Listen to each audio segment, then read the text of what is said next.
Hi guys, कल आप लोगों का सीए इंटर अकाउंट्स का एग्जाम है और उसके लिए मैं लेके आया हूँ कुछ लास्ट मोमेंट टिप्स। आप लोगों का बहुत ज्यादा टाइम नहीं लूंगा क्योंकि कल आप लोगों का एग्जाम है, तो आप डेफिनेटली अभी बहुत मन लगा के मेहनत कर रहे होंगे, मन लगा कर पढ़ाई कर रहे होंगे। तो आप लोगों का बहुत ज्यादा टाइम वेस्ट ना करते हुए मैं थोड़ी सी इंपॉर्टेंट टिप्स बताऊंगा। सर ये इंपॉर्टेंट टिप्स थोड़ी सी जरूरी है, क्यों? क्योंकि बच्चे ना पढ़ाई तो पूरी अच्छे से करते हैं बट कुछ चीजों में लैग कर जाते हैं, जो जहां से वो और ज्यादा स्कोर कर सकते थे, उनके मार्क्स थोड़े से एक्स्ट्रा हो सकते थे, उन चीजों को इग्नोर कर देते हैं। तो उन चीजों के ऊपर भी हम ध्यान रखेंगे कि एग्जाम करते टाइम किन किन चीजों पे फोकस रखना है, और अभी से लेके कल दोपहर तक एग्जाम टाइम तक आपको किन किन चीजों पे ज्यादा फोकस करना है। तो हमारी दो टिप्स है, एक है बिफोर एग्जाम, एक है ड्यूरिंग एग्जाम। एग्जाम से पहले यानी कि अभी से लेके कल दोपहर तक, और फिर जब एग्जाम लिख रहे होंगे तब किन पे ध्यान देना होगा। तो हम बात करते हैं अभी से लेके कल दोपहर तक आप लोग किन किन चीजों पे ध्यान दोगे। आप लोगों को की कॉन्सेप्ट को रिवाइज करने पे ज्यादा ध्यान देना है। अब उतने ज्यादा क्वेश्चंस पे ध्यान मत देना, अब आप लोगों को कॉन्सेप्ट पे ज्यादा ध्यान देना है। लाइक आपको सारे के सारे इंपॉर्टेंट चैप्टर्स जो मैंने एबीसी एनालिसिस की वीडियो आप लोगों के साथ शेयर की हुई है, उन एबीसी एनालिसिस के अकॉर्डिंग जो इंपॉर्टेंट चैप्टर्स है उनके ऊपर बहुत ज्यादा ध्यान देना है। अकाउंटिंग स्टैंडर्ड्स पे ज्यादा ध्यान देना है। कुछ जैसे अमालगमेशन हो गया, इंटरनल रिकंस्ट्रक्शन हो गया, इन जैसे ये इंपॉर्टेंट चैप्टर्स है, इनके ऊपर आपको ज्यादा ध्यान देना है। अब इतना टाइम नहीं है कि आप हर कुछ चीज कवर कर सको, तो जिस चीज में आप कॉन्फिडेंट हो कि ये चीज तो मुझे अच्छे से आती है उसको छोड़ दो, और जो जो चीजें आपको लगती है इंपॉर्टेंट है और जिसमें थोड़ा सा आपको रिवीजन की जरूरत है, आप उनके ऊपर आप फोकस करोगे। ठीक। फिर उसके बाद सेकंड हमारा आता है, आपको अकाउंटिंग स्टैंडर्ड्स पे थोड़ा सा अच्छे से फोकस करना पड़ेगा, क्योंकि जो हमारा केस सिनेरियो भी आता है, case scenario generally accounting standard से देखे जाते हैं। केस सिनेरियो और अकाउंटिंग स्टैंडर्ड टोटल मिला के 50 से 60 नंबर के अपनी कवरेज रखते हैं अकाउंट्स के एग्जाम के अंदर, तो इसीलिए अकाउंटिंग स्टैंडर्ड्स के ऊपर हमें पूरा पूरा कवरेज देना होगा। लास्ट में इसके अलावा आपको अभी थोड़ा सा फोकस, अगर अगर आप लोगों के पास टाइम है तो थोड़ा सा आरटीपी, एमटीपी और प्रीवियस ईयर क्वेश्चंस, इन तीनों चीजों के ऊपर फोकस करना। कुछ लोग अभी तक इनको कर चुके होंगे तो वो बहुत अच्छी बात है, बट अगर किसी ने नहीं किया है तो अभी लास्ट मोमेंट पे इनको जस्ट गो थ्रू कर लो। मैं ये नहीं कहूंगा कि हर एक क्वेश्चन को हाथ से सोल्व करना। लाइक मान लो इस बार के दो एमटीपी, उन दोनों एमटीपी को सोल्व कर लिया, लास्ट दो तीन अटेम्प्ट्स के क्वेश्चन पेपर देख लिए, और इस बार के आरटीपी को अच्छे से चेक कर लिया कि कोई नई चीज तो नहीं है, कोई नया पॉइंट तो नहीं है उसके अंदर, ताकि हमें आइडिया लग जाए अगर एग्जाम में कोई भी नया पॉइंट आता है तो। इसके अलावा आपको क्या करना है, अच्छे से सोना है। ऐसा नहीं है कि आप लोग बहुत कम सो, बहुत बच्चे क्या करते हैं, बहुत बच्चे रात को लेट तक उठे रहते हैं, लाइक 3-4 बजे तक, और सुबह 5-6 बजे वापस उठ जाते हैं 2-3 घंटे सो के। मैं सजेस्ट करूंगा कि आप लोग अपनी नींद अच्छे से लो, कोई फर्क नहीं पड़ता, एक आधा कॉन्सेप्ट अगर कम भी हुआ ना कोई दिक्कत नहीं है, बट अगर आप नींद अच्छे से लोगे ना तो आपका माइंड फ्रेश रहेगा, आपका माइंड फ्रेश रहेगा तो आप एग्जाम में लिख पाओगे। हमें 5-7 नंबर के चक्कर में बाकी एग्जाम को खराब नहीं करना, तो इसीलिए अपना रेस्ट अच्छे से करना, 5 से 6 घंटे की नींद लेना, सुबह फ्रेश माइंड से उठना, ताकि अपनी तैयारी अच्छे से हो सके। काम रहना, कॉन्फिडेंट रहना, आपने बहुत अच्छे से प्रिपरेशन किया है, आपका फ्रेश माइंड होना चाहिए, आपका काम माइंड होना चाहिए। पैनिक मत होना वहां पर, अगर एग्जाम में पैनिक हो गए तो जो आता होगा ना वो भी गलत कराओगे, तो हमें वो गलती नहीं करनी। काम रहना है, कॉन्फिडेंट रहना है, हमने सब पढ़ रखा है, हमें सब आता है, ये कॉन्फिडेंस लेके जाना। अगर कोई एक आधा क्वेश्चन नहीं भी आ रहा वहां पर पैनिक मत हो जाना, क्योंकि अगर एक आधे क्वेश्चन की वजह से बाकी क्वेश्चंस खराब हो गए तो और ज्यादा दुख होगा। तो अगर एक क्वेश्चन में अटक भी गए तो कोई बात नहीं, उसको छोड़ के आगे चलो, उसको लास्ट में देखेंगे। 100 मार्क्स का, 100 की जगह 114 मार्क्स का एग्जाम आता है, हमें उसमें से 100 का अटेम्प्ट करना है, तो चॉइस भी रहती है, सब कुछ है। तो इसलिए बहुत ज्यादा पैनिक मत होना, बहुत ज्यादा परेशान मत होना, अपने आप को कॉन्फिडेंट रखना, काम रखना, ठीक है ना। चलिए, एग्जाम करते टाइम जब आप पेपर लिख रहे होंगे तो उस टाइम पे आपको किन चीजों पे ध्यान देना है। सबसे पहले प्रेजेंटेशन पे जरूर ध्यान देना, प्रेजेंटेशन पे ध्यान देना।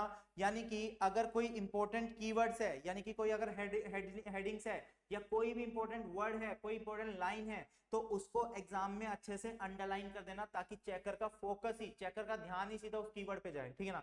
लाइक अगर कोई एएस का आंसर लिख रहे हो तो एएस का आंसर लिखते टाइम जहां पर तुम कंक्लूजन लिखोगे ना, कि जो तुम्हारा फाइनल आंसर है, तुम क्या कहना चाह रहे हो, उसको जो फाइनल आंसर निकल के आ रहा है उसको अंडरलाइन कराना, ताकि चेकर जो है वो तुम्हारे आंसर को मतलब तुम्हारे आंसर के ऊपर ही उसका फोकस चला जाए। ठीक। अगर आपने कोई जर्नल एंट्री का क्वेश्चन है, जैसे कि बायबैक या फिर इंटरनल रिकंस्ट्रक्शन, इन सब में जर्नल एंट्रीज के क्वेश्चन आते हैं। अगर जर्नल एंट्री का क्वेश्चन है तो नरेशन लिखना मत भूलना, नरेशन लिखनी हमारे लिए जरूरी है। नरेशन को इग्नोर मत करना, ध्यान रखना। बच्चे नरेशन लिखना भूल जाते हैं, तो नरेशन लिखना मत भूलना, नरेशन जरूर लिखना। सर जनरल एंट्री का वो पूरा टी फॉर्मेट बनाने की जरूरत है क्या? पर्टिकुलर्स, एलएफ, डेबिट क्रेडिट, कोई जरूरत नहीं है, आप बिना फॉर्मेट के भी जनरल एंट्री पास कर सकते हो। बस आपको चाहिए क्या? नरेशन। नरेशन लिखी होनी चाहिए। वर्किंग नोट्स को क्लियरली प्रेजेंट करना। अगर आपने कोई वर्किंग नोट्स बनाए हैं तो उसकी रेफरेंस अच्छे से देना, वर्किंग नोट कहां पर यूज हुआ है, कौन सी वैल्यू किस वर्किंग नोट से डिराइव हुई है, उन सब की रेफरेंस अच्छे से देना। लाइक मान लो वो जो चेकर है ना, आपको सब चीजें उसको अच्छे से परोस के देनी है, उसको कुछ भी ढूंढना ना पड़े, उसको हल्की सी भी परेशानी ना हो, सारी की सारी चीजें उसके सामने होनी चाहिए, जो भी उसको देखना है वो उसको दिख जाए। लाइक वर्किंग नोट देखना है, वर्किंग नोट की रेफरेंस डली हो, वो इजीली वर्किंग नोट को देख सके। कैलकुलेशंस अच्छे से करके दिखा देना। कटिंग हो सके उतनी अवॉइड करना। बहुत बच्चों को मैंने टेस्ट चेक किया, उनमें बहुत कटिंग की हुई होती है, तो उन कटिंग्स को हमें अवॉइड करना है। कटिंग्स नहीं करनी बिल्कुल भी, कटिंग से ना बहुत नेगेटिव इंपैक्ट जाता है, तो हमें कटिंग के ऊपर बिल्कुल, कटिंग्स वगैरह बिल्कुल अवॉइड करने की कोशिश करनी है। ठीक, सबसे पहले कौन सा क्वेश्चन उठाना है? सबसे पहले हमें वो क्वेश्चन उठाना है जो हमें सबसे अच्छे से आता है। सर क्या पहला क्वेश्चन पहले करना जरूरी है? बिल्कुल ऐसा कोई जरूरी नहीं है। आप सबसे पहले वो क्वेश्चन करो जो आपको सबसे अच्छे से आता है, जिसमें आपको पता है कि कोई गलती भी नहीं होगी और कोई कटिंग भी नहीं होगी, तो उस क्वेश्चन को आप सबसे पहले उठाना, ताकि चेकर के ऊपर आपका इंप्रेशन अच्छा पड़े। और first impression is the last impression. अगर फर्स्ट इंप्रेशन उस पर अच्छा पड़ गया तो वो तुम्हारे बाकी क्वेश्चंस को भी अच्छे अच्छे मूड से देखेगा। लेकिन अगर तुमने पहले ही क्वेश्चन में बहुत सारी कटिंग कर दी ना, तो उसका मूड खराब हो जाएगा और वो बाकी के क्वेश्चन भी ऐसे ही चेक करेगा। तो इसीलिए आपको किस पे फोकस करना है? प्रेजेंटेशन के ऊपर फोकस करना है। ठीक, फिर उसके बाद हम बात करते हैं किसी टाइम मैनेजमेंट की। आपको क्या करना है? आपको अच्छे से टाइम को मैनेज करना है अपने एग्जाम के अंदर।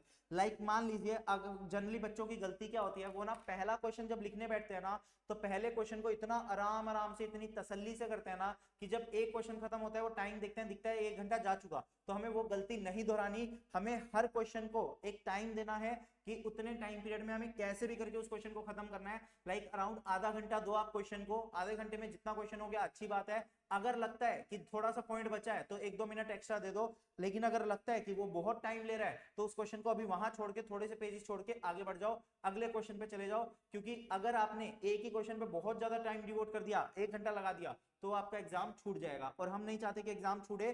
तो हो सकता है उस जिस क्वेश्चन में आपको बहुत टाइम लग रहा है, उससे आगे और ऐसे क्वेश्चंस हो जो आपको अच्छे से आते हैं, तो उनके ऊपर आपको फोकस करना होगा।